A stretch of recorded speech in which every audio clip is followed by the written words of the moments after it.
फ़क़ीरनि जो ग़ुरुब आहे जंहिं असांखे हिते बीहारियो आहे ऐं फ़ैसिलो करणु जजमेंट ॾियणु तमामु वॾी ॾुखी हूंदी आहे। हिकिड़ो नंढिड़ो मिसाल सां यादि पियो अचे त हिकिड़ो बादशाह हूंदो हुयो, उहो जॾहिं बि हज ते संभरंदो हुयो बीमार थी पवंदो हुयो, हज न पढ़ी सघंदो हुयो। पोइ उनखे कंहिं माण्हूअ ॿुधायो त तव्हां फलाणे बुज़ुर्ग वटि वञो, उनजा 7 हज थियल आहिनि, उनखे जेतिरी हिकु हज जी अदायगी थींदी आहे ओतिरो अमाउंट ॾियोसि, उनखां हिकु हज जो सवाबु वठी अचो। जॾहिं बादशाह उन बुज़ुर्ग वटि पहुतो त ॿुधाईं त आउं जॾहिं बि हज ते संभरां पियो तॾहिं मां बीमार थी थो पवां ऐं तव्हांजी मूंखे ख़बर पई आहे त तव्हांजा 7 हज पढ़ियल आहिनि, मां तव्हांखे हिकु हज जी अदायगी कयां ऐं मूंखे हिकु हज जो सवाबु ॾियो। त उहो बुज़ुर्ग बादशाह खे चवे थो त साईं मां तव्हांखे 7 हजनि जो सवाबु ॾिनो, 7 हज जो सवाबु ॾिनम जेकॾहिं तव्हां को बि हिकु अदालत वारो ठीकु फ़ैसिलो कयो हुजे, मूंखे सिर्फ़ु उन हिकिड़े जो सवाबु ॾियो। त हीअ जजमेंट तमामु ॾुखी हूंदी आहे, पर असां पंहिंजी जेका कोशिशि कई आहे इंशाअल्लाह त अलाह उन शइ जो हींअर हाज़ुर नाज़ुर बि आहे ऐं ॾाढो ॾुखियो थो लॻे माना हींअर जवाबु ॾियण में। नबी साईं जी हदीस आहे त उतलुल इल्म मिनल महद इलल अहद, पीके खां बाबा ताईं इल्मु करायो, यानी हीअ जेको असां इल्मु कराइण आया आहियूं इन में सिर्फ़ु इहा न हुजे ॻाल्हि त असां विंदर आहियूं या फलाणो हाराए वियो, ईअं न। हीअ महिनत जेकर तव्हां जारी कंदव त इंशाअल्लाह ताला वरी तव्हांजा वारा बि ईंदा। हाणे असां अनाउंस कंदासीं पोज़ीशन 3 खां 5 ई ग्रुप हुया, तमामु सुठो थियो।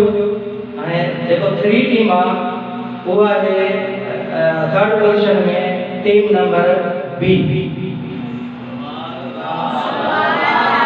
टीम नंबर B उनखे असां उन्हनि खे टीम वारनि खे अर्ज़ु कंदासीं त साईं कारी युगंजला साहिब जन खां पंहिंजो प्राइज़ हासिलु कयो।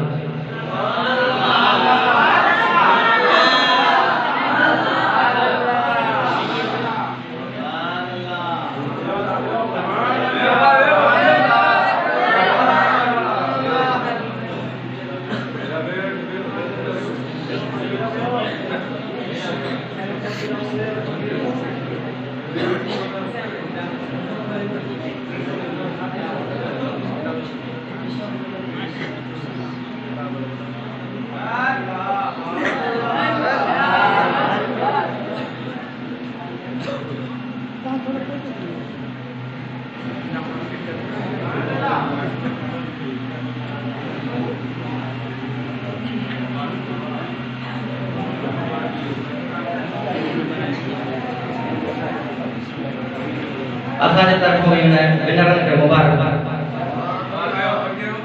हाणे 2nd पोज़ीशन लाइ जेका विनर टीम आहे उहा आहे टीम A, जंहिंखे पंहिंजो एवॉर्ड हासिलु करण लाइ चवंदुसि त डॉक्टर हुसैन बख्श वटि अचनि ऐं उन्हनि खां पंहिंजो एवॉर्ड वठनि।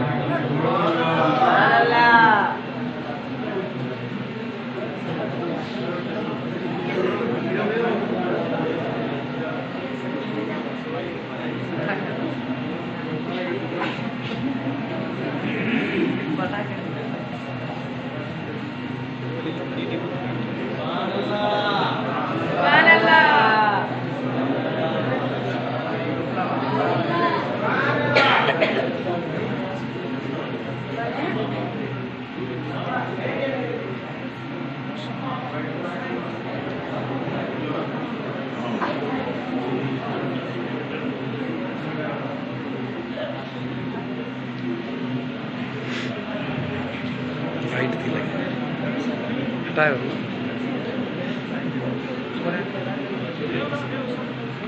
हाणे बाक़ी टे टीमूं फर्स्ट केरु आहे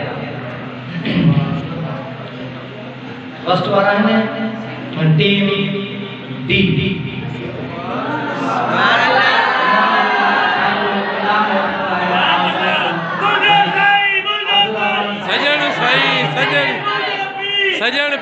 सजन पीर मरहबा मरहबा